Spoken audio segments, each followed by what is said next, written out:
আছে মামলা যেগুলো আমরা আসলে আইনি সহায়তা মানে বিনামূল্যে আমরা আমাদের হচ্ছে আর হ্যাঁ শুধু আদিবাসী না মানে গরিব মানুষদের বা অনেক সময় মেয়েদের বিভিন্ন রকমের বাল্য বিবাহর যেই বিষয়গুলো ওইগুলো আমরা করি আর লিগাল এইডের তো আছেই জি না করে আমাদের করেন এটা বলা ভুল হবে হ্যাঁ হ্যাঁ জানি অবশ্যই ওনাদের সাহায্য নিয়ে করতে লিগাল এইড যেটা সেটা তো সরকারি হিসেবেই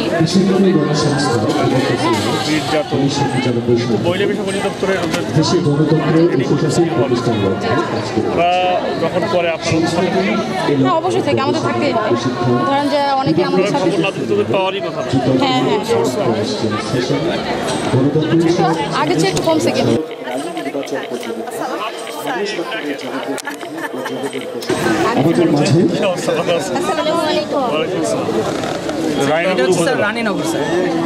রানীনগর ঐতিহ্যবাহী কিচ্ছু না এখনো সাজায় পারিনি একটা রানী সাজালেই পারতেন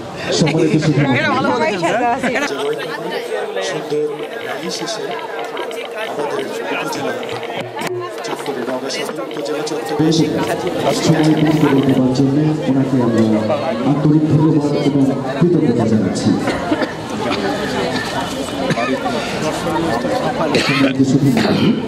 নওগাঁ জেলা জেলা প্রশাসক আব্দুল আওয়াল আমাদের মাঝে উপস্থিত হয়েছেন এবং গণতন্ত্র উৎসব 2025 সমস্ত দিনব্যাপী অনুষ্ঠানের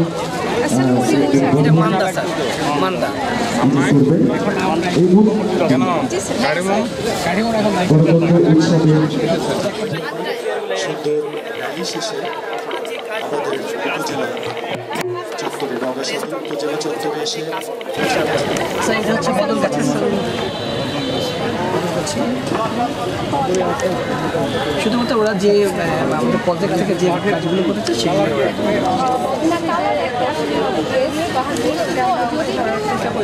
যে আমি এই বিহানগর জায়গা আছে ওইটাও একটু উঠে ধরার চেষ্টা করেছি এবং বদলদেশিতে দুটো সর্বোচ্চ লাইব্রেরি আছে আমরা লাইব্রেরি থেকে কিছু চিত্র ধরার চেষ্টা করেছি এবং আমাদের যে কার্যক্রম দুই একটা আমরা চেষ্টা করেছি আমরা সাধারণত তুলে ধরার যাতে এখন সবটা কমপ্লিট করতে পারি না চ্যালেঞ্জ নাই এগুলো যে সুন্দর ছবিগুলো দেখতেছি একটা ছবি বর্তমানে এরকম ওখানে হলুদ বিহার নামে একটা বিহার আছে যে বিহারটা প্রায় বিলীন হয়ে গেছে ইতিমধ্যে গণতন্ত্র উৎসবে স্টল পরিবেশন শুরু করে দিয়েছেন ওনাকে আমরা সবাই স্বাগত জানাচ্ছি ওনার মূল্যবান সময় আমাদেরকে দেওয়ার জন্য ওনার অনেক ব্যস্ত মানুষ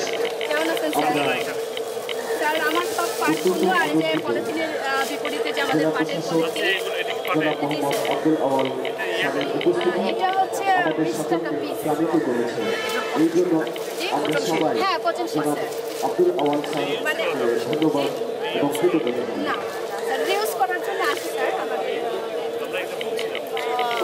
এগুলো স্যার এগুলো হচ্ছে বহুবার ওয়াশ করে আবার ইউজ করতে পারে আর পলিথিনের স্বরূপ এটা সাইজ অনুযায়ী হচ্ছে আপনার 10 এটা 10/12 যখন আসবে তখন 15 টাকার উপর আসবে এছাড়া 12/15 15/20 স্যার আমরা ফেব্রিক তো কমে পাচ্ছি না ফেব্রিক কমে পাইলে দামে কমে আনতে পারি হ্যাঁ আসছে না তো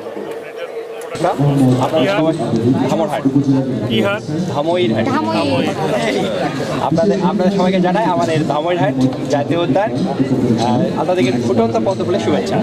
আমরা যে সকল কার্যক্রম আমরা করি আমাদের উপজেলাতে আপনাদের সামনে তুলে ধরার জন্য ধামইরহাট উপজেলা থেকে আমরা আসছি সেই সীমান্ত ধামইরহাট সীমান্তবর্তী উপজেলা থেকে ওখানে ভারত থেকে আসছে বাঙালি সম্প্রদায়ের জাতিগোষ্ঠী তারা ব্যাগ দিয়ে শুরু করতো ধামা বানানো ধামা তৈরি করে সেটা হাটে বিক্রি করতো এই কারণে উপজেলার নামটি হয়েছে ধামইরহাট এই ধামা এটা আমাদের আর আমাদের উপজেলায় এটাকে আমরা ডালি বলি, ডালি আমায় বলে, আমাদের এদিকে তামা বলে। আমাদের উপজেলায় যে সংখ্যাগোষ্ঠী বা সংখ্যালঘু আছে, যেসব আমরা সবাই নিয়ে বসবাস করি, তার মধ্যে এই যে আমাদের বাঁশের জিনিস, মাটির জিনিস, এটা আমাদের হচ্ছে ক্ষুদ্রনী গোষ্ঠীদের পোশাক। এটা আমরা নারীরা নকশি কাঁথা, পাপোশ এই জাতীয় করি। আর আমাদের কার্যক্রম যুব ফোরামের রাস্তা, যুব ফোরামের কার্যক্রম এই যে এটা হচ্ছে আমরা পাখিদের নিজেদের অভয়ারণ্যের জন্য এই যে করি। তারপরে বন্যাতুদের সময় আমরা হেল্প করেছি, তার মধ্যে এই যে আমাদের কার্যক্রমের। তারপরে বৃক্ষরোপণ একটা ট্রেনিং সেমিনার ছিল। এই পাশে আমাদের উপজেলার দর্শনীয় স্থান। আমরা একটা দর্শনীয়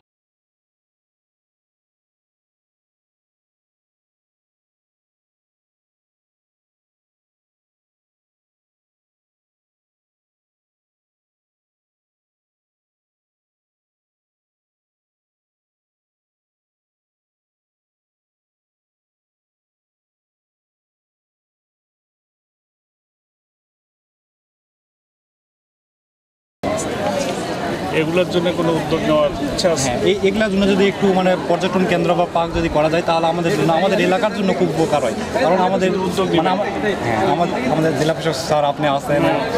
আচ্ছা, তোমরা একটা উদ্যোগ নিয়ে তারপরে বলতে হবে, তারপরে আগুনে ঘিরে নেবে। পিছিয়ে পড়া ভোটাররা অনেক সময় ভোটের প্রসেসটা জানে না, নিয়ম কানুন জানে না, সেই জন্য আমরা একটা মক ভোটিং সেশন করি। পুরোটাই আমরা একটা ভোট কেন্দ্র স্থাপন করেছি।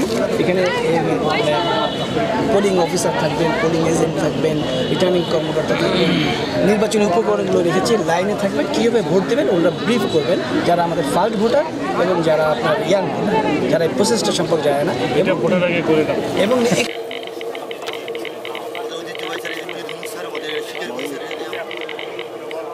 আমরা এখনো ব্যবহার করছি, আমরা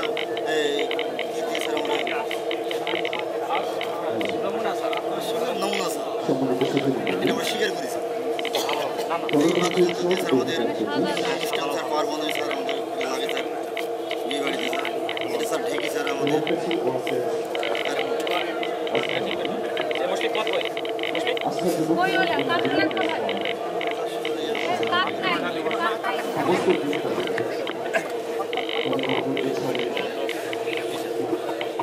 স্যার আমাদের খাবার স্যার, অলঙ্কার স্যার আমাদের আদি খেতে মহিলাদের না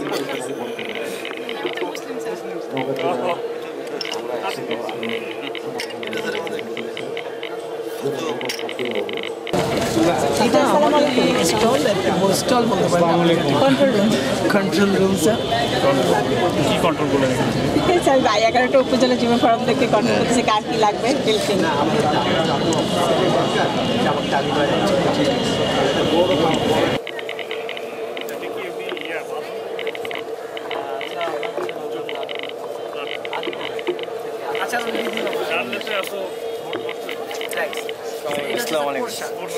পোশাক এখনো সাজিয়ে উঠতে পারিনি, পানির বাচ্চা।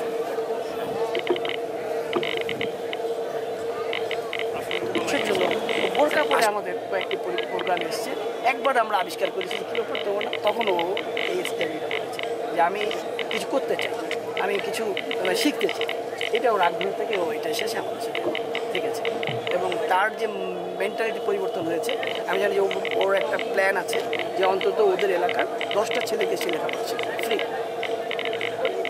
এটা ওর প্ল্যান। এটা আমাদের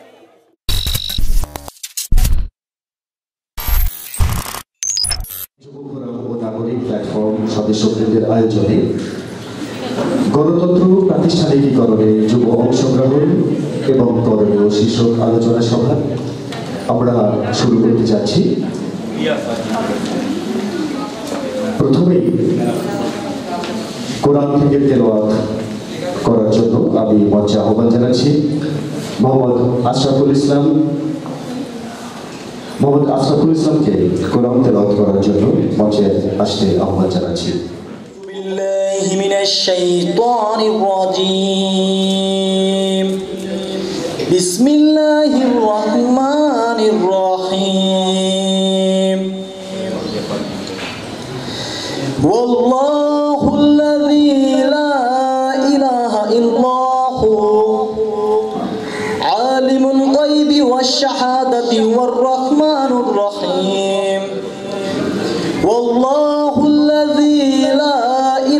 ইল্লাল্লাহু আল মালিকুল কুদ্দুসুস সালামুল মুমিনুল মুহাইমিনুল আজিজুল জব্বারুল মুতাকাব্বির সুবহানাল্লাহি আম্মা ইউশরিকুন ওয়াল্লাহুল খালিকুল বারিউল মুসাব্বিরু লাহুল আসমাউল হুসনা ইউসাব্বিহু লাহু মা ফিস সামাওয়াতি ওয়াল আরদ ওয়া হুয়াল আজিজুল হাকীম সাদাকাল্লাহুল মাওলানাল আযীম। আসসালামু আলাইকুম রাহমাতুল্লাহ। গীতা থেকে পাঠ করার জন্য আমি আহ্বান জানাচ্ছি পবন কুমার বর্মনকে। পবন কুমার।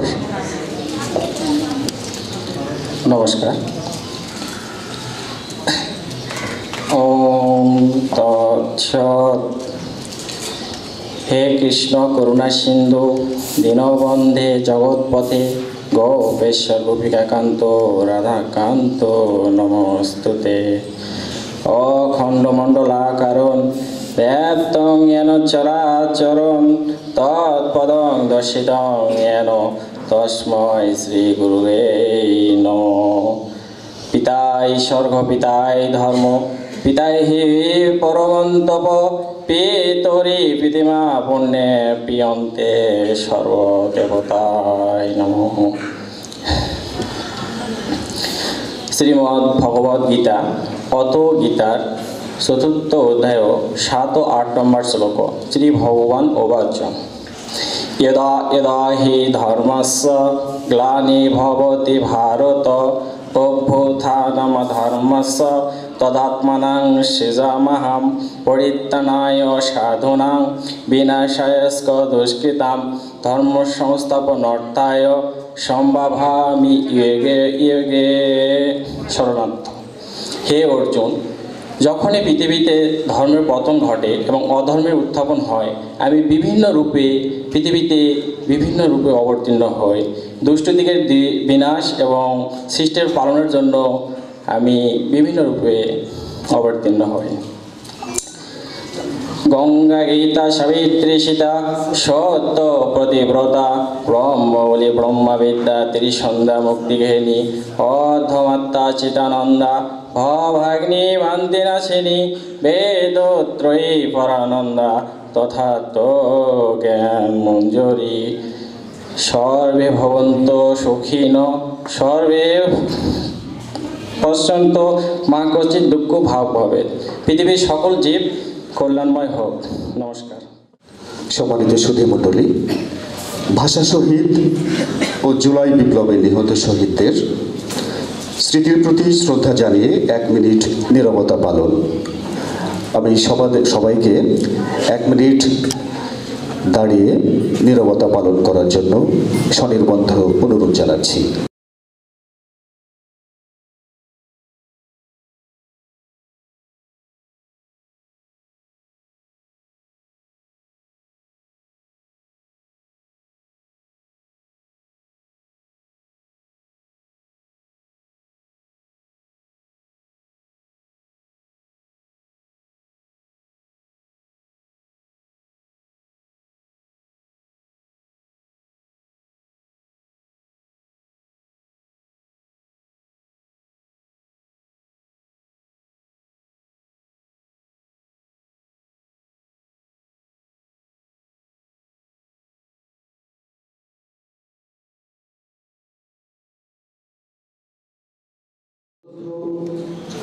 প্রাতিষ্ঠানিকীকরণে যুব অংশগ্রহণ এবং করণীয় শিশুর আলোচনা সভায় স্বাগত বক্তব্য রাখার জন্য আমি সাবিবদ্ধ আহ্বান জানাচ্ছি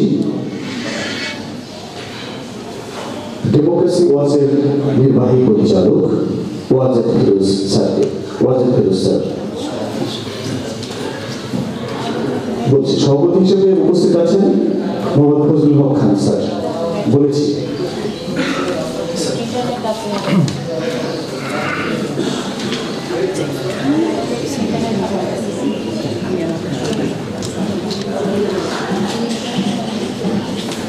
আজকের অনুষ্ঠানের সম্মানিত প্রধান অতিথি জেলা প্রশাসক নওগাঁ জনাব মোহাম্মদ আব্দুল আমাদের এখানে উপস্থিত বিশেষ অতিথিবৃন্দ, আমি আর দীর্ঘায়িত করছি না, একটু আগেই সবার নাম ঘোষণা করা হয়েছে। আজকের মাননীয় সভাপতি জনাব ফজলুল হক খান, সভাপতি আস্থা নাগরিক প্ল্যাটফর্ম। এখানে উপস্থিত আস্থা নাগরিক প্ল্যাটফর্মের সদস্যবৃন্দ, গণমাধ্যম প্রতিনিধিবৃন্দ, সুশীল সমাজ, পেশাজীবী বিভিন্ন প্রতিষ্ঠানের প্রতিনিধিবৃন্দ এবং আমার স্নেহাস্পদ যারা আস্থা যুব ফোরামের সদস্য আছে, তাদের সবাইকে শুভ সকাল এবং শুভেচ্ছা জানিয়ে শুরু করছি।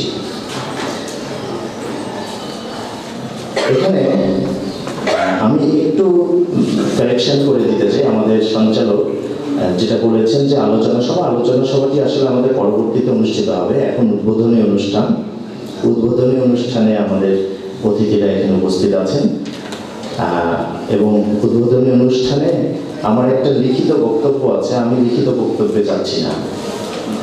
ডেমোক্রেসি ওয়াচের সম্পর্কে এখানে বিস্তারিত কথা আছে, আস্থা সম্পর্কে আছে।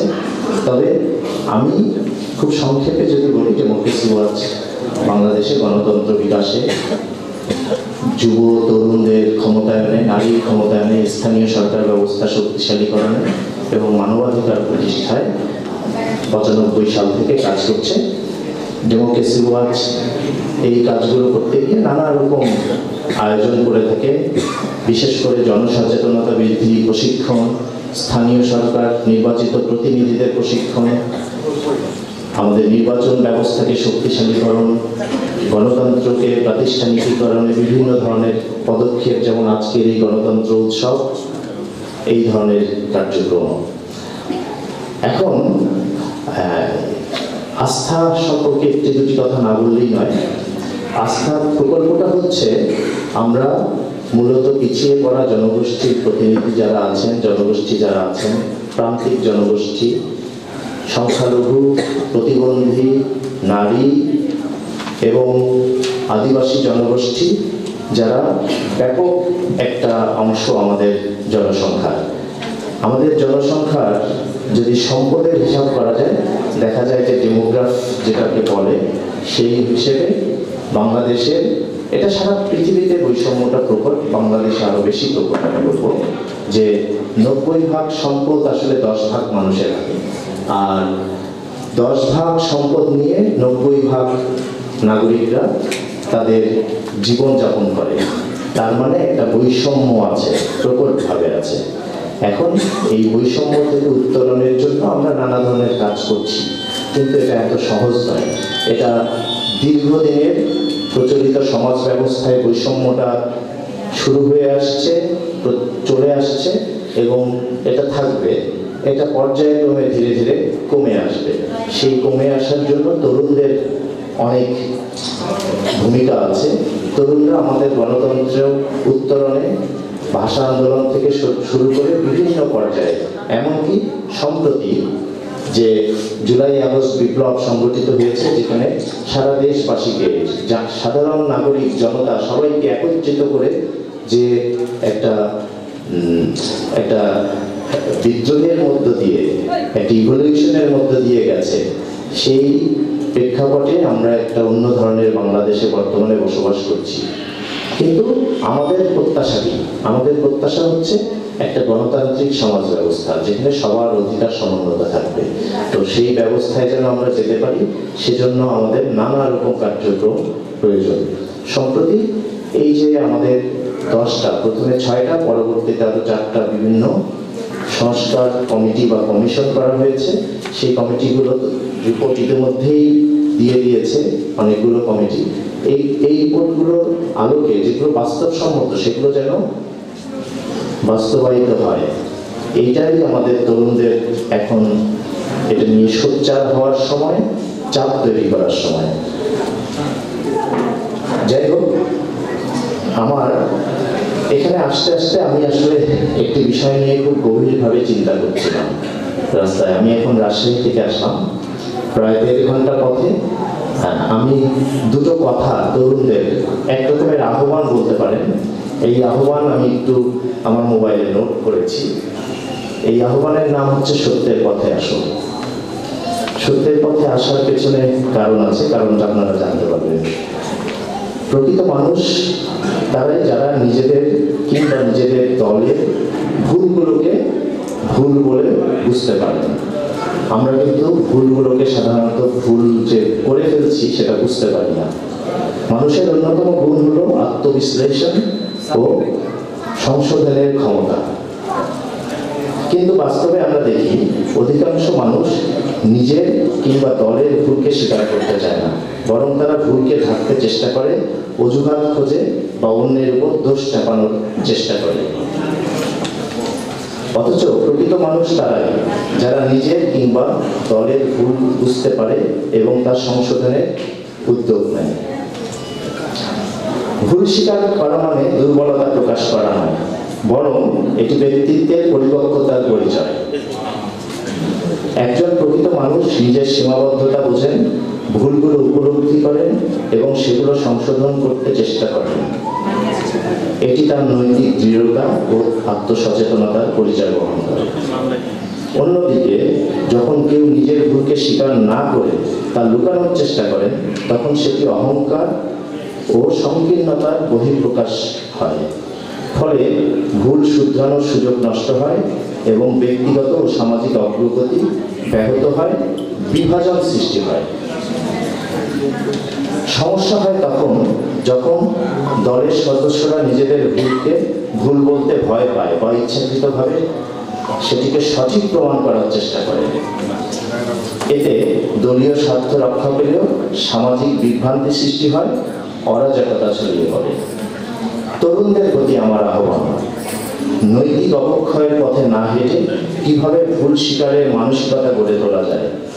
অহংকার দূর করে নিজের সীমাবদ্ধতা মেনে নিতে হবে, গঠনমূলক সমালোচনাকে ইতিবাচকভাবে নিতে হবে এবং ভুল শুধরানোর চেষ্টা করতে হবে। ব্যক্তিগত বা দলীয় স্বার্থের ঊর্ধ্বে উঠে ন্যায়ের পক্ষে অবস্থান নিতে হবে।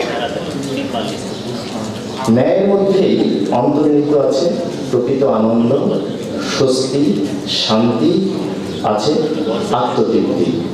অন্যায়ের পথে আনন্দ আছে, তৃপ্তি আছে, আত্মতৃপ্তি, স্বস্তি, এগুলো কি আছে অন্যায়ের পথে? হয়তো অন্যায় করে সাময়িকভাবে লাভবান হওয়া যায়, সম্পদ অর্জন করা যায়, অর্থ বৈভব অর্জন করা যায়, কিন্তু অন্যায়ের তৃপ্তি নেই, শান্তি নেই। আসুন আমরা শান্তির পথে যাই। ধন্যবাদ সবাই।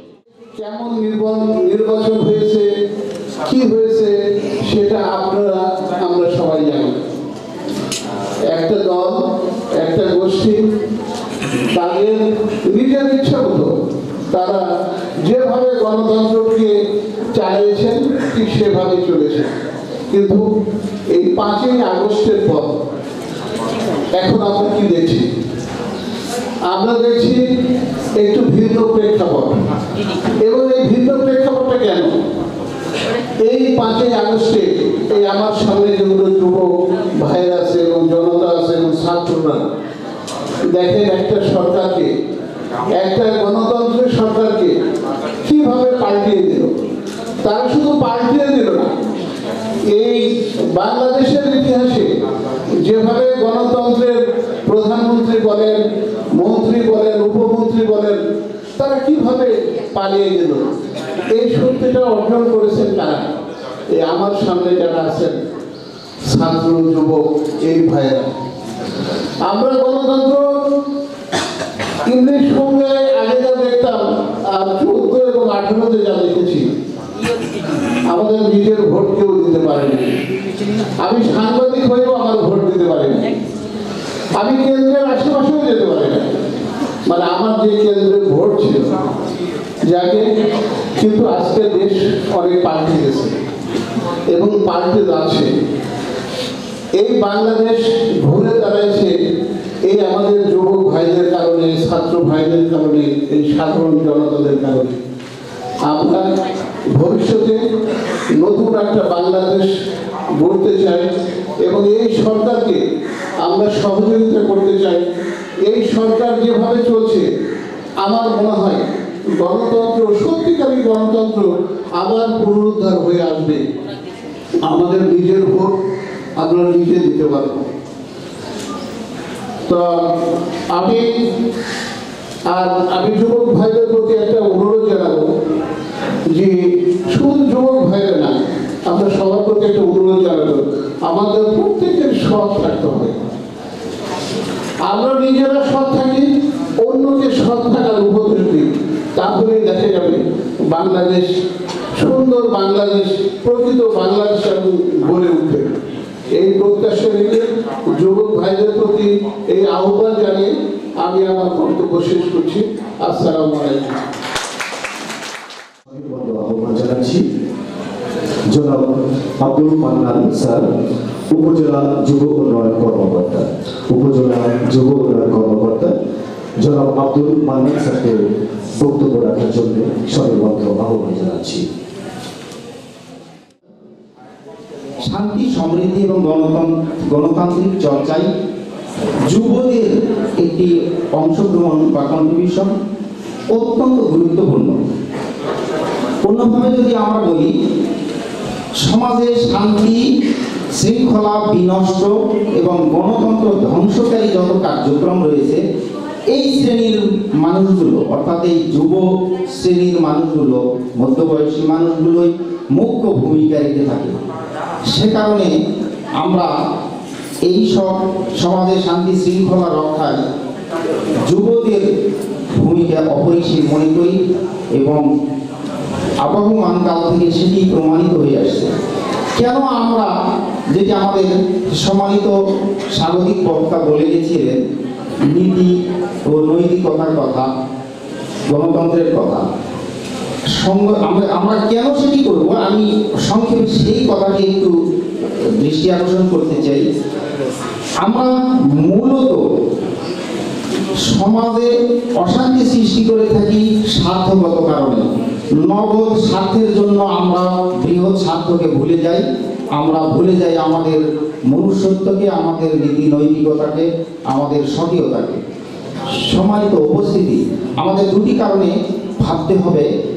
একটি হচ্ছে, প্রত্যেকটি মানুষ হিসাবে আমাদের পরিবার, সমাজ ও রাষ্ট্রের কাছে একটা দায়বদ্ধতা রয়েছে, দায়িত্ব রয়েছে। সেই দায়িত্ববোধ থেকে আমাদেরকে সবসময়ের জন্য শান্তিপ্রিয় থাকতে হবে, গণতান্ত্রিক থাকতে হবে, সুশৃঙ্খল থাকতে হবে। আরেকটি হচ্ছে, মহান যে ধর্মের অনুসারী হই না কেন, মহান সৃষ্টিকর্তার কাছে আমাদের একটি চূড়ান্ত জবাবদিহিতা রয়েছে। আমরা জানি সমাজে যারা শক্তিশালী শ্রেণী রয়েছে, তারা দুর্বলদেরকে সবসময় ডমিনেট করে থাকে, শাসন করে থাকে। আর দুর্বলরা সবসময় শক্তিশালীদের কাছে তাজিম তোয়াজ করে, জি হুজুর জাহাপনা, এই নীতিতে তারা সবসময় এগিয়ে থাকে, শুধু কিছু নগদ স্বার্থ পাওয়ার আশায়। কিন্তু আমাদের মনে রাখতে হবে, চূড়ান্ত জবাবদিহিতা এইখানে না হলেও সৃষ্টিকর্তার কাছে কিন্তু সকলের রয়েছে, এটি আমাদের ভুললে চলবে না। অন্যদিকে সমাজের কাছে আমাদের একটি বড় দায়বদ্ধতা রয়েছে। সে কারণে আমরা শ্রেষ্ঠ জাতি, আমরা সবসময় শান্তিপ্রিয় থাকব, আমরা সুশৃঙ্খল থাকব, আমরা গণতান্ত্রিক থাকব, পরস্পর পরামর্শের ভিত্তিতে আমরা কাজ করব, অন্যের সুবিধা অসুবিধার দিকে আমরা সবসময় খেয়াল রাখবো, নিজের সুবিধাগুলোর পাশাপাশি।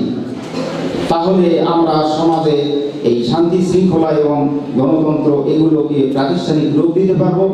আমি বিশেষ করে তরুণদের কাছে এটি প্রত্যাশা করি যে অতীত থেকে আমরা যদি বেশি অতীতেও না যাই, 52 থেকে শুরু করে 5 আগস্ট 24 পর্যন্ত এই যুব সমাজ গণতান্ত্রিক চর্চায় বা সমাজকে শান্তি শৃঙ্খলা এবং বৈষম্যহীন সমাজ উপহার দিতে যে ভূমিকা রেখেছে, সত্যি প্রশংসনীয়। তাই আমি এই ফোরাম থেকে যুব সমাজের প্রতি আহ্বান জানাই, যুব সমাজরাই পারবে এই সমাজকে বদলে দিতে, এই দেশকে বদলে দিতে। তাই আমরা আজকের দিনের আমাদের মাননীয় প্রধান উপদেষ্টা মহোদয়ের সেই বিখ্যাত স্লোগানটি স্মরণ করি যে আমি কথা শেষ করছি, এসো যুবকরা আমরা সকলে মিলে দেশ বদলাই, পৃথিবী বদলাই। ধন্যবাদ সবাই। অত্যন্ত ব্যতিক্রম এবং সময়োপযোগী। আমরা জানি যে দেশে যখন গণতন্ত্রের চর্চার অভাব হয় তখনই যুব সমাজ কিন্তু এগিয়ে আসে।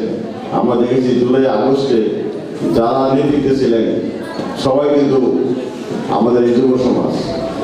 আর আমরা জানি যে এর আগে যে গণতান্ত্রিক রাষ্ট্র যে আমাদের আমাদের আছে, কিন্তু আমরা কি সেগুলো পেয়েছিলাম? অবশ্যই আমরা সেগুলো পাইনি।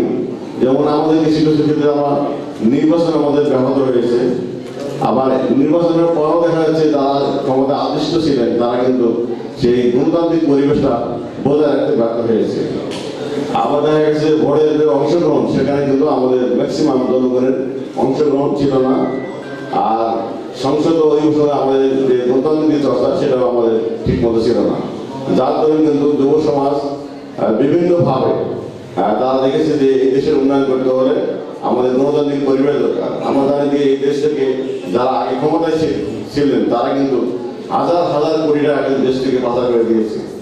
আমার একটি সংসারের জন্য পরিচালনার জন্য যদি আমার মাসে 30,000 টাকা দরকার হয় এবং বছরে যদি আমার 3,60,000 টাকা দরকার হয়, তাহলে এই টাকাটা যদি আমি পুরোটাই যদি আমি বিদেশে পাচার করে দিই তাহলে আমি এই সারা বছর যে চলবো, তাহলে এটাই আমাকে, তাহলে আমি কার কাছে হাত পাবো? নিশ্চয় অন্যের কাছে হাত পাততে হবে, যেহেতু আমার টাকাটা আমি কিন্তু বাইরে পাঠিয়ে দিয়েছি, আমার সংসারের টাকা। ঠিক আমাদের দেশের যে টাকাটা ছিল সেই টাকাগুলো যারা লুটেরা ছিল তারা কিন্তু এই টাকাগুলো পাচার করেছে। আমরা কিন্তু পরবর্তী জানতে পেরেছি, পেপার পত্রিকার মাধ্যমে আমাদের বিভিন্ন তথ্য বলতে আমরা জানতে পেরেছি যে এই টাকাগুলো বিদেশে চলে গেছে। যার জন্য কিন্তু আমাদের দেশের কিছুটা আর্থিক সংকটের মধ্যে আমরা পড়েছিলাম।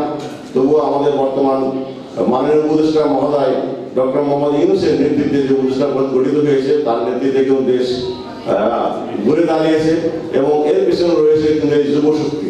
যদি যুব শক্তি না থাকতো কিন্তু তাহলে আমাদের এই দেশ আর ঘুরে বেড়ানোর শক্তিটা অর্জন করতে পারতো না। আমি আজকে এই ডেমোক্রেসি ওয়াচের আস্থা নাগরিক প্ল্যাটফর্ম এবং যুব ফোরামের আয়োজনে যে এই এমন সুন্দর এক অনুষ্ঠান, তারা বিভিন্ন স্টল দিয়েছে, স্টলগুলো দেখলাম। স্টল তাদের বিভিন্ন উপজেলার যে সমৃদ্ধ এবং উপজেলার যে ঐতিহ্য, আসলে কিন্তু আমরা জানি যে নওগাঁ জেলাটা কিন্তু ঐতিহ্যের জেলা। এখানে কিন্তু আমাদের অনেক ঐতিহ্য রয়েছে যেগুলো আশেপাশে কোনো জেলায় এই ঐতিহ্যগুলো নাই। এখানে কুসুমা মসজিদ রয়েছে, আমাদের পরিসর রয়েছে, রবীন্দ্র কুটিবাড়ি, এখানে রয়েছে আমাদের আলতা দিঘি রয়েছে, হলুদ বিহার, তারপরে বৌদ্ধ বিহার, অনেক মানে তারপরে দ্বিগুণ দিঘি, মানে যেদিকে যে উপজেলা যায় না কোনো কোনো না কোনো আমাদের রাজবাড়ি দেখা যাচ্ছে একটা ঐতিহ্য রয়েছে। সেই ঐতিহ্যের ধারক বাহক আমাদের এই নওগাঁ জেলা। আর আমি অনুরোধ করবো আপনাদেরকে, যারা যুব সমাজ, আজকে আপনাদের সামনে আমাদের হয়তো আমাদের নির্বাচন আসবে, ডেমোক্রেসি ওয়াচের আয়োজনে আপনাদেরকে যেভাবে সংগঠিত করে রয়েছে আপনাদের সংগঠিত ঐক্য থাকবে, ইনশাআল্লাহ আমাদের দেশে যে পুনরুদ্ধার সেই পুনরুদ্ধার করা সম্ভব হবে এবং দেশ আরো সমৃদ্ধিশালী এগিয়ে যাবে। এবং আমাদের যে মাননীয় উপদেষ্টা মহোদয় যে স্লোগান এসব দেশ বদলায় পৃথিবী বদলায়, সেই সঙ্গে কিন্তু আমাদের নিজেকে বদলাতে হবে। আমরা যদি নিজে না বদলাই তাহলে দেশও বদলাবে না, পৃথিবী বদলাবে না। সবাইকে ধন্যবাদ। এসেছে আমেরিকার ষোড়শ বা 16th প্রেসিডেন্ট আব্রাহাম লিঙ্কনের একটা বিখ্যাত সংজ্ঞা বা বক্তব্যের মধ্য দিয়ে। সেটি কি ছিল? যে democracy is the government of the people, by the people, for the people. অর্থ হচ্ছে যে গণতন্ত্র হচ্ছে এমন একটা সরকার ব্যবস্থা যেই সরকারটা হবে জনগণের, যে সরকার গঠিত হবে জনগণের দ্বারা, যে সরকার হবে জনগণের জন্য, অর্থাৎ জনগণের সরকার জনগণের দ্বারা গঠিত এবং তারা কাজ করবে জনগণের জন্য। ডেমোক্রেসির বিপরীত টার্মটা হচ্ছে অটোক্রেসি। এই দুইটি বিষয় আপনারা একটু নজর রাখেন, দুইটা শব্দ, একটি হচ্ছে ডেমোক্রেসি আর একটি হচ্ছে তার বিপরীত অটোক্রেসি। ডেমোক্রেসিতে ধরেন আমাদের যে শাসন ব্যবস্থা, এখানে কি পার্লামেন্টারি যে ব্যবস্থা, এখানে এমপি 300 জন এমপি ইলেক্টেড হয় সরাসরি জনগণের ভোট। তো একটা আসনে 1 লক্ষ ভোট থাকলে এই যদি 1 লক্ষ ভোট কাস্টিং হয়, এর মধ্য থেকে যে কজন ক্যান্ডিডেট যে সর্বোচ্চ ভোট পাবে সে নির্বাচিত হবে। এর অর্থই নয় যে অন্য ক্যান্ডিডেটদের কোনো সাপোর্টার নাই, কোনো ভোট নাই, ভোট থাকবে। বা ডেমোক্রেসির স্পিরিটটা হচ্ছে যার প্রতি যে কয়জন ইলেকশনে অংশগ্রহণ করবে সর্বোচ্চ মতামত যার জন্য থাকবে সেই নির্বাচিত হবে, বাকিরা এটা মেনে নেবে। This is the spirit of democracy. আর অটোক্রেসিতে জনগণ কি বলল, জনগণের কি চাওয়া পাওয়া, এটিতে শাসক গোষ্ঠীর ন্যূনতম কোনো শ্রদ্ধা থাকবে না, এটিকে কোনো কেয়ার করবে না। শাসক গোষ্ঠী শক্তি প্রয়োগ করে একটা রাষ্ট্রের সকল যে স্তম্ভগুলো আছে সবগুলোকে তার পক্ষে কাজে লাগিয়ে দেশের প্রকৃত যারা মালিক সেই জনগণের গলা টিপে ধরে মুখ বন্ধ রেখে নিজেদের মতো করে চালানো, এটা হচ্ছে অটোক্রেসি। আমরা 1971 সালে স্বাধীনতার পর আমাদের যে সংবিধান, এই সংবিধানের যে মূল নীতি এখানকার একটি হচ্ছে ডেমোক্রেসি, অর্থাৎ আমাদের দেশ চলবে গণতন্ত্রের ভিত্তিতে। মানুষ যাকে বেশি মানুষ যাকে ভোট দেবে বা যার পক্ষে মতামত দিবে তিনি রাষ্ট্র চালাবেন। কিন্তু আমরা অতীতে যা দেখেছি তাতে সব সময় আমাদের যে গণতন্ত্রের স্পিরিট এটি কিন্তু বিভিন্নভাবে বাধাগ্রস্ত হয়েছে। আমরা নিজেদের স্বার্থে অথবা ক্ষমতাকে দীর্ঘায়িত করার জন্য বিভিন্নভাবে ইনিয়ে বিনিয়ে কলা কৌশল প্রয়োগ করে ছলে বলে আমরা এই ডেমোক্রেসির সংজ্ঞাটাকে চেঞ্জ করার চেষ্টা করেছি। ফলে দেশে ডেমোক্রেসির যে সুফল এটি কিন্তু আমরা কখনোই পুরোপুরি পাই না, যার ফলে আমাদের দেশের জনগণকে বারবার এই গণতন্ত্রকে প্রতিষ্ঠিত করার জন্য সংগ্রাম করতে হয়েছে, জীবন দিতে হয়েছে। আমি ব্যক্তিগতভাবে চাইব যে এই তরুণ সমাজ যাদের আত্মত্যাগের বিনিময়ে, যাদের সংগ্রামের বিনিময়ে 2024-এ জুলাই আগস্ট বিপ্লবের মধ্য দিয়ে একটা সুযোগ সৃষ্টি হয়েছে, এই সুযোগকে কাজে লাগিয়ে আমাদের এমন একটা সিস্টেম দাঁড় করানো উচিত যাতে ভবিষ্যতে কোনো শাসক গোষ্ঠী অথবা যে কোনো গোষ্ঠী যত চেষ্টাই করুক কোনোভাবে ডেমোক্রেসির যে পদচারণা, যে পদযাত্রা, যে পথ চলা এইটিকে বাধাগ্রস্ত না করতে পারে। আমাদের সিস্টেমগুলোকে শক্তিশালী করতে হবে। বিগত দিনগুলোতে এমন মনে হতো যে বাংলাদেশে মনে হয় কোনো লোক নাই, যে সবাই একসাথে একই পালে ভুল পথে পরিচালিত হচ্ছে। বাট ওই যে একটা ছোটবেলায় ন্যাংটা রাজার গল্প পড়েছিলাম, সবাই দেখছে রাজা ন্যাংটা, কিন্তু কারো বলার সাহস নেই। সাহস আমরা হারিয়ে ফেলেছিলাম। আমাদের যুব সমাজ আমাদের মাঝে যে অন্যায়ের প্রতিবাদ করা যায়, অন্যায়কে প্রতিরোধ করা যায়, অন্যায়কে উৎখাত করা যায়, এটি দেখিয়ে দিয়েছে আমাদের চোখে আঙুল দিয়ে। আমরা যেন পথভ্রষ্ট না হই, আমরা যেন কোনোভাবেই কোনো গোষ্ঠীকে আমাদের যে পথ, এই পথ থেকে ভিন্ন পথে পরিচালিত করতে না দিই, এই বিষয়টাতে সজাগ থাকতে হবে। এই ক্ষেত্রে এই বেসরকারি যে সংস্থা ডেমোক্রেসি ওয়াচ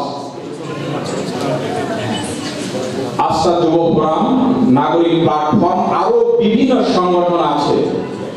আপনাদেরকে ওয়াচডগের মতো, অতন্দ্র প্রহরীর মতো জেগে থাকতে হবে।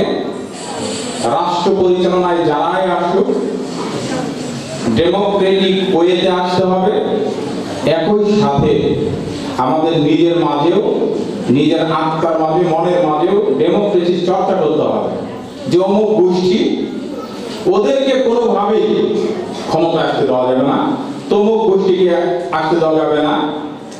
এর আগে কি ছিল যে একটা শ্রেণীকে ব্লেম দিয়ে যে না, তাদেরকে কোনোভাবে নির্বাচনে আসতে দেওয়া যাবে না, এরকম ছিল। এটা ডেমোক্রেসি না। একটা কলার গাছকে যদি মানুষ ভোট দেয়, আমাকে মেনে নেওয়ার মেন্টালিটি গড়ে তুলতে হবে। যেটা তো জনগণ ভোট দিয়েছে, আমার তো কিছু করার নাই। জনগণ যাকে ভোট দেবে তাকে আমাকে মেনে নিতে হবে। এটি হচ্ছে ডেমোক্রেসি কালচার। একই সাথে রাজনৈতিক দলগুলোর অভ্যন্তরীণ ডেমোক্রেসি দরকার। যেমন আপনারা যদি আমেরিকাতে দেখেন, ডেমোক্রেসি আমেরিকা এবং ইংল্যান্ড, যেখানে সবচেয়ে বেস্ট প্র্যাকটিস হয়, তাদের দলের মধ্যে ডেমোক্রেসি আছে। এটিও ফিরিয়ে নিয়ে আসতে হবে। একবার ক্ষমতায় গেলে কিয়ামত পর্যন্ত থাকবো, জনগণ কি বলছে এটা শুনবো না, এই মেন্টালিটি থেকে বেরিয়ে আসতে হবে। আর এইগুলো বন্ধ করার জন্য এক্সটার্নাল যে ফোর্স, এটি কিন্তু আপনারা, এই বিভিন্ন যে সংস্থা আছেন, সংগঠন আছেন, আপনারা হচ্ছেন সেই এক্সটার্নাল শক্তি যারা এটাকে সঠিক পথে রাখতে পারে। আমি বিশ্বাস করি আপনাদের এই উদ্যম, আপনাদের শক্তি, আপনাদের মেধা, আপনাদের প্রচেষ্টা আগামীতে এই বাংলাদেশে একটি টেকসই গণতন্ত্র প্রতিষ্ঠা করবে। এই বিশ্বাস, এই আস্থা রেখে আমি আমার কথা বলা এখানেই শেষ করছি। আমাকে এখানে কথা বলার সুযোগ করে দেওয়ার জন্য আয়োজকদের আমার অন্তরের অন্তঃস্থল থেকে কৃতজ্ঞতা প্রকাশ করে আমার কথা বলা এখানেই শেষ করছি। আমরা উপভোগ করছি ডেমোক্রেসি ওয়ার্সের বাস্তবায়নে এবং আস্থা যুব ফোরাম ও নাগরিক প্ল্যাটফর্ম সদস্যদের আয়োজনে গণতন্ত্র প্রতিষ্ঠাকরণে যুব অংশগ্রহণ এবং করণীয় শীর্ষক আলোচনা সভা। সম্মানিত সুধীমণ্ডলী, বাংলাদেশ একটি গণতান্ত্রিক রাষ্ট্র। স্বাধীনতা পরবর্তী নানার উত্থান পতনের পর 1990 এর গণতান্ত্রিক আন্দোলন এবং 2024 সালে বৈষম্য বিরোধী আন্দোলনে যুবদের ভূমিকা ছিল বেশ গুরুত্বপূর্ণ। একই সঙ্গে জাতীয় নির্বাচন, স্থানীয় নির্বাচন সহ রাজনৈতিক কর্মসূচিতে সর্বস্তরের নাগরিক উৎসাহ উদ্দীপনার সঙ্গে অংশ নিচ্ছে। তাই দেশ ও সমাজ পরিবর্তনে তারাই পারে শক্তিশালী ভূমিকা রাখতে। সম্মানিত সুধীমণ্ডলী, এবারে প্রধান অতিথির প্রধান বক্তব্য রাখবার জন্য আমি সবিবন্ধ আহ্বান জানাচ্ছি। আজকের এই আলোচনা সভার প্রধান অতিথি আমাদের সুযোগ্য জেলা প্রশাসক জনাব মোহাম্মদ আব্দুল আওয়াল স্যারকে। জনাব মোহাম্মদ আব্দুল আওয়াল স্যার, জেলা প্রশাসক, নওগাঁ।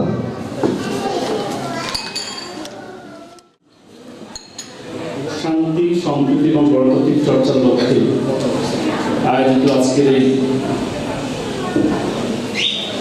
গণতন্ত্র উৎসবে আমি শুরুতেই উপস্থিত সুধীজনকে আন্তরিক ধন্যবাদ এবং কৃতজ্ঞতা জানাই এবং আজকের এই অনুষ্ঠানের সম্মানিত সভাপতি জনাব ফজলুল হক খান, আস্থা নাগরিক প্ল্যাটফর্ম নওগাঁ, আমাদের বিশেষ অতিথিবৃন্দ জনাব রাজিউর রহমান, পিপিএম, অতিরিক্ত প্রিন্সিপাল প্রশাসন অর্থ, নূর মোহাম্মদ, দিদি সমাজসেবা, ASM রায়হান আলম, সভাপতি প্রেস ক্লাব নওগাঁ, ডেমোক্রেসি ওয়ার্সের পরিচালক ওয়াজেদ ফিরোজ এবং আস্থা নাগরিক প্ল্যাটফর্মের অন্যান্য সদস্যবৃন্দ সহ উপস্থিত সকলকে আমি জেলা প্রশাসনের পক্ষ থেকে শুভেচ্ছা জানাচ্ছি। আসসালামু আলাইকুম রহমতুল্লাহ। আমরা একটা যুগ সন্ধিক্ষণে এখন বাস করছি, যেখানে দাঁড়িয়ে আমরা আজকের অনুষ্ঠানটাকে একটা ভিন্ন প্রেক্ষাপট আমরা খেয়াল করছি। আজকে সারাদিনে ব্যাপী যে প্রোগ্রাম, সেখানে যে ইভেন্টগুলো রাখা হয়েছে সেগুলো আমি স্কেডিউলে দেখলাম এবং সত্যিকারে একটা আশা জায়গা নিয়ে কিছু বিষয় আমার মনের মধ্যে উত্থাপিত হয়েছে যে এগুলো যদি সত্যিকার অর্থে আমাদের জীবনের প্রতিটি পরতে পরতে এগুলো প্র্যাকটিস করা হয়, তাহলে আমরা যে যুগ সন্ধিক্ষণে বা যে আস্থার সংকটে আমরা পড়ছি সেটি আমরা হয়তো খুব সহজেই দূর করে দেব। ডেমোক্রেসি ওয়াচের যে মূল লক্ষ্য, সেটি আসলে এই অনুষ্ঠানটির মাধ্যমে বা আজকের এই কর্মকাণ্ডের মাধ্যমে তার কিঞ্চিত ফুটিয়ে তোলার চেষ্টা করেছে। আমাদের আলোচনা আসলে মূল বিষয়টা ছিল গণতন্ত্র এবং গণতন্ত্রের চর্চা। আমাদের আজকে অতিথিবৃন্দ সেই বিষয়টাকেই আমন্ত্রিত করে দেওয়ার চেষ্টা করেছেন। প্রকৃতপক্ষে গণতন্ত্র তো আসলে বিভিন্নভাবে সংজ্ঞায়িত করা যায়। আমরা জানি যে আমরা মোটা কথা এই যে অন্য দেশে যারা নাগরিক, তারা কম বেশি সবাই গণতন্ত্রকে বলতে আমরা কিন্তু ভোটাধিকারকেই বুঝে থাকি। একটু আগে আমরা গণতন্ত্রের সংজ্ঞা শুনলাম, সংজ্ঞা দেখলাম। প্রকৃতপক্ষে গণতন্ত্রকে খুব অল্প ভাষায় সংজ্ঞায়িত করার মতো পরিস্থিতি এখনো সারা বিশ্বে কোথাও তৈরি হয়নি এবং গণতন্ত্রকে বেশ কিছু অ্যাডজেক্টিভ দ্বারা, বেশ কিছু বিশেষণ দ্বারা বিশেষিত করা হয়েছে। যদি ইংরেজিতে চিন্তা করা যায়, গণতন্ত্রকে বিশেষিত করার জন্য প্রায় ৩,০০০-এর মতো শব্দ, ৩,০০০-এর মতো সংজ্ঞা প্রচলিত আছে। কাজে গণতন্ত্রের সুনির্দিষ্ট সংজ্ঞা যদি আমরা চিন্তা করি, সুনির্দিষ্ট সংজ্ঞা নাই। এই সুনির্দিষ্ট সংজ্ঞার বিষয়ে এখন ঐক্যমত্য প্রতিষ্ঠিত হয়নি।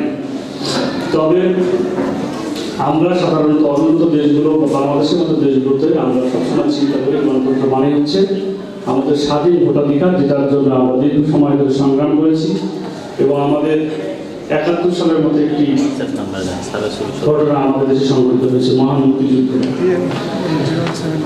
পরবর্তীতে আমাদের যে গণতান্ত্রিক ধারাগুলো বাংলাদেশে প্রতিষ্ঠিত হয়েছে, সেটা আমাদের রাজনৈতিক সমতা একটা অন্যতম অনুষঙ্গ হিসেবে দাঁড়িয়েছিল। আমরা দেখেছি যে আমাদের গণতন্ত্রের কথা যারা বলি তারা নিজেরাই গণতন্ত্র চর্চা করি। আসলে গণতন্ত্র কি শুধুমাত্র একটি দেশের সার্বভৌমত্ব কিংবা স্বাধীন ভূখণ্ড রক্ষার জন্য এর ভোটাধিকার? অবশ্যই না। গণতন্ত্র ব্যক্তি থেকে পরিবার, পরিবার থেকে সমাজ, সমাজ থেকে রাষ্ট্র, রাষ্ট্র থেকে সকল ক্ষেত্রে আমাদের এই গণতন্ত্র চর্চা করার জন্য অবাধ সুযোগ রয়েছে।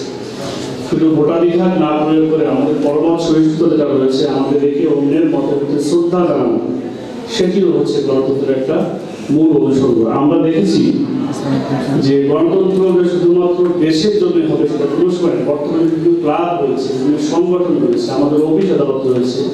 প্রতিটা ক্ষেত্রে গণতন্ত্রের স্পিরিট নিয়ে যদি আমরা এগোই, তাহলে কিন্তু আমাদের ভবিষ্যতের কোনো 24শে জুলাইতে বিপ্লব হয়েছিল, সেই বিপ্লব মুখ আমাদের দেখতে হবে না। আমরা বিগত অতীতে যদি নবজাতি বেশ কিছু জিনিস আমরা খেয়াল করি, প্রত্যেকটা ক্ষেত্রে যে আমি মনে করি এখানে গণতন্ত্র প্রতিস্থাপিত করার জন্য আমরা চেষ্টা করেছি। 22শে ফেব্রুয়ারি আমাদের প্রেস ক্লাবে একটি নির্বাচন হয়েছে। প্রেস ক্লাবের সভাপতি সাহেব এখানে আসেন। এটিও গণতন্ত্র চর্চা একটা উৎকৃষ্ট উদাহরণ হতে পারে। কোনো ধরনের কোনো মতামত কিছু নেই, সবাই স্বতঃস্ফূর্তভাবে ভোটে অংশগ্রহণ করেছে এবং যে যার মতো ভোট নির্বাচনে অংশগ্রহণ করেছে, দাঁড়িয়েছে, প্রতীক নিয়ে দাঁড়িয়েছে।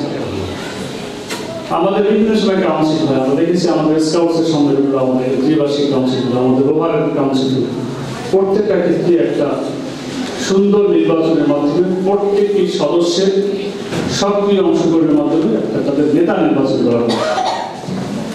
আবার যদি আমরা বলি বিদ্যালয়ে যখন আমরা বিভিন্ন ধরনের কাজ করি, সেই কাজগুলোর ক্ষেত্রে কিন্তু আমাদের নেতৃত্ব নির্বাচনের একটা সুযোগ রয়েছে। যুব সংগঠন রয়েছে, যুব সংগঠনগুলোর ক্ষেত্রে কিন্তু এদের ভিতরেও ডেমোক্রেসি চর্চা করার একটা বিশাল সুযোগ রয়েছে। তা আমি মনে করি যে আমরা গণতন্ত্র চর্চা শুধুমাত্র একটা বৈশ্বিক প্ল্যাটফর্মের সাথে বিবেচনা করে বাংলাদেশের বা আমাদের দেশের স্বাধীনতা সার্বভৌমত্ব রক্ষার জন্য ভোটাধিকার প্রয়োগকে বিবেচনা না করে আমরা যদি প্রতিটা ক্ষেত্রেই গণতন্ত্রের চর্চা করি এবং অন্যের মতকে আমরা যদি প্রাধান্য দেওয়ার চেষ্টা করি, অন্যের মতামতকে যদি আমরা গুরুত্ব দেওয়ার চেষ্টা করি, তাহলে আমার মনে হয় প্রত্যেকের মধ্যে একটা গণতন্ত্রের বীজ প্রতিস্থাপিত হবে। আমি আমাদের এখানে যারা উপস্থিত হয়েছে তারা প্রত্যেকেই এক একটা সংগঠনের সদস্যদের সংগঠনের ভিতরে যে গণতন্ত্র প্রতিস্থাপিত হয়, পাশাপাশি তাদের বাড়িতে যে গৃহে তারা বসবাস করেন, যে পরিবারের তারা অংশ, সেই পরিবারের জন্য সবার মতামতকে শ্রদ্ধা করা হয়, তাহলে গণতন্ত্রের দিকে আমরা একটা এগিয়ে যাব। আমাদের গণতন্ত্র প্রতিষ্ঠার ক্ষেত্রে আমাদের মতো অনুন্নত দেশে বা উন্নয়নশীল দেশে যেভাবে করে না কেন, কয়েকদিন আগে তো আমরা প্রায় জাপান, মালয়েশিয়া, সিঙ্গাপুরের মতো নিজেকে ভাবতে শুরু করেছিলাম। কিন্তু জুলাইয়ের পরে তো আমরা দেখেছি যে আসলে আমরা একটা আন্তঃশাসন ব্যবস্থা ছিলাম। এর পিছনে যেটা ছিল আমাদের সমস্ত উন্নয়ন, সমস্ত কথাবার্তা, সমস্ত ইনভেস্টমেন্ট, শুধুমাত্র ফাইন্যান্সিয়াল ইনভেস্টমেন্ট না, আমাদের মেধা, মনন সবকিছু নিয়োগ করা হয়েছিল, সবকিছুতেই ছিল হচ্ছে লোক দেখানো এবং আনসাস্টেইনেবল একটা সিচুয়েশন। আমাদের কোনো ইনভেস্টমেন্ট সাস্টেইনেবল ছিল না। এটাকে সাস্টেইনেবল করতে গেলে আমাদের গোড়া থেকে বিভিন্ন ধাপে ধাপে এগোতে হবে। আমাদের যুব সমাজের এখনকার যে পরিস্থিতি আমরা খেয়াল করে দেবো, তারা একটা সময় আমাদের মনে হতো আমরা যারা বয়সে একটু সিনিয়র হয়ে গেছেন বা আমাদের চেয়ে তারা সিনিয়র হয়েছেন, তাদের আচরণ, কথাবার্তাকে আমরা অনেক সময় একটা অডাসিটি পর্যায়ে ভাবা শুরু করেছি। তারা কি আসলে উদ্যত্তপূর্ণ আচরণ করছে, তারা কি আসলে স্পিড থেকে বেরিয়ে যাচ্ছে? কিন্তু যখনই আপনি গণতন্ত্রের দৃষ্টিতে তাকাবেন যে এটির জন্যই তো আসলে আমাদের সংগ্রাম করার কথা, এটির জন্যই তো আমাদের আন্দোলন করার কথা, এটির জন্যই আমাদের বাংলাদেশ প্রতিষ্ঠিত হয়েছে। যখন আপনি গণতান্ত্রিক চিন্তা থেকে বের হয়ে আসবেন, তখনই আপনাকে এই সমস্ত জায়গা থেকে জিনিসগুলোকে অডাসিটি মনে হবে, উদ্যত্ত আচরণ মনে হবে। যখন আপনি গণতন্ত্রের দৃষ্টিতে তাকাবেন, তখন মনে হবে যে তাদের আচরণ, তাদের কথাবার্তা, এটি হচ্ছে আধুনিক যুগের সাস্টেইনেবল ডেমোক্রেসি এস্টাবলিশের ক্ষেত্রে একটা চূড়ান্ত চপে টাকা। এটা যদি না হয়, না হতো, তাহলে তো আমরা একটা গণতন্ত্রের দেশের স্বপ্ন কোনো সময় দেখতে পারতাম না। তা আমি সত্যিকার অর্থে কথা বলবো না, আমাদের আলোচনা অনেক দূরে এগিয়ে গেছে। এখানে যারা উপস্থিত রয়েছেন আপনাদের প্রত্যেকেরই আরো অনেক ইভেন্ট আপনাদের সামনে উপস্থিত বা আসতেছে সামনে, আপনারা সেগুলোতে সক্রিয়ভাবে অংশগ্রহণ করবেন। সত্যিকার অর্থে এই প্রোগ্রামটা আরো আগে হওয়া উচিত ছিল, আমাদের টাইম শিডিউলটা মিলাতে গিয়ে একটু দেরি হয়ে গেল। আর সামনে মাহে রমজান একেবারেই আমাদের দরজায় পড়ান আসছে। আশা করি মাহে রমজানের পবিত্রতা রক্ষার জন্য আমরা সবাই কাজ করব।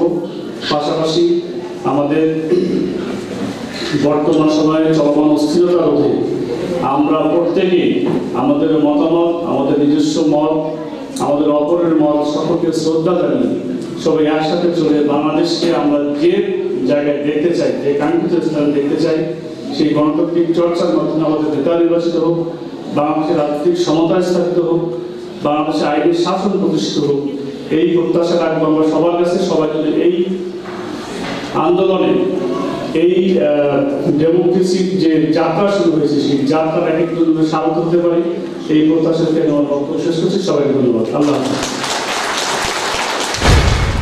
আজকে আমরা কিন্তু পূর্ণাঙ্গভাবে পূর্ণতা অর্জন করেছি। এই জন্য আজকে এই র্যালি এবং এই সভায় উপস্থিত আছেন প্রধান অতিথি হিসাবে জেলা প্রশাসক জনাব মোহাম্মদ আব্দুল আওয়াল। তাকে আস্থা প্রকল্প এবং নাগরিক প্ল্যাটফর্মের পক্ষ থেকে ধন্যবাদ জানাই। ধন্যবাদ জানাই মোহাম্মদ গাজীউর রহমান, পিপিএম অতিরিক্ত পুলিশ সুপার, প্রশাসন ও অর্থ, পুলিশ সুপার পদে পদোন্নতিপ্রাপ্ত নওগাঁ স্যারকে ধন্যবাদ জানাই। ধন্যবাদ জানাই উপপরিচালক নূর মোহাম্মদ, সমাজসেবা অধিদপ্তর। ধন্যবাদ জানাই প্রেস ক্লাবের সভাপতি ASM রায়হান আলম সভাপতি। ধন্যবাদ জানাই যুব উন্নয়নের উপজেলা কর্মকর্তা আব্দুল মান্নানকে। আরও ধন্যবাদ জানাই বিশেষ করে নাগরিক প্ল্যাটফর্মের পক্ষ থেকে আস্থা প্রকল্পের নির্বাহী পরিচালক ওয়াজেদ ফিরোজকে ধন্যবাদ জানাই। এখানে আজকে আমাদের প্রোগ্রামের শেষ পর্যায়ে শেষ সহ স্যারকে আমি অনুরোধ করবো আমাদের কিছু কেস আছে, কেস দিয়ে আমাদের আজকের প্রথম পর্বের সমাপ্তি ঘোষণা হবে। ধন্যবাদ।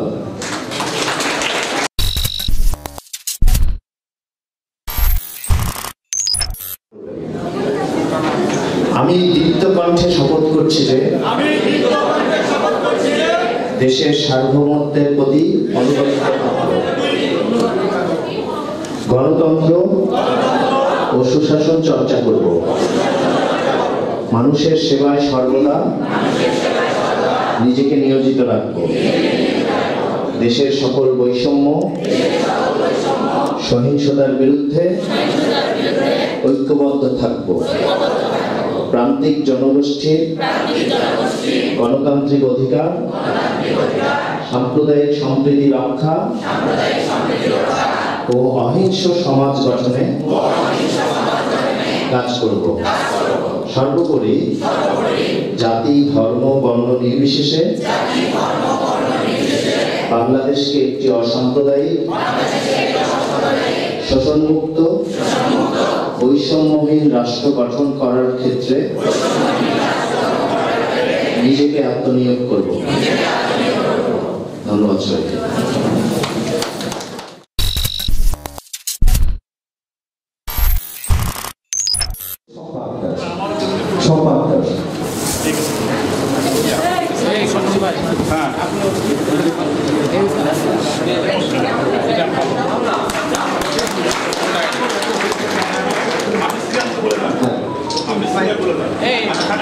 বিশেষ অতিথি মোহাম্মদ পুলিশ সুপার পদে পদোন্নতিপ্রাপ্ত নওগাঁ স্যারকে ক্রেস্ট উপহার দিচ্ছে মারিয়া আক্তার। বিশেষ অতিথি নূর মোহাম্মদ উপপরিচালক সমাজসেবা উপহার। সভাপতি স্যার বলে গেলেন ক্রেস্ট, এই জন্য আমি প্রদান করছেন আব্দুল মান্নান স্যার, উপজেলা পঞ্চবন কর্মকর্তাকে আশা।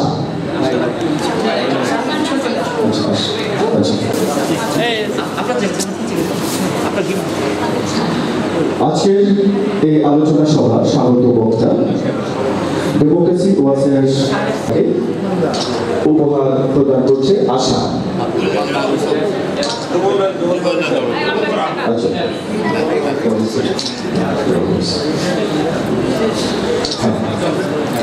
আজকে মোহাম্মদ ফজলুল হক খান সাহেবকে উপহার প্রদান করছেন। আপনাদের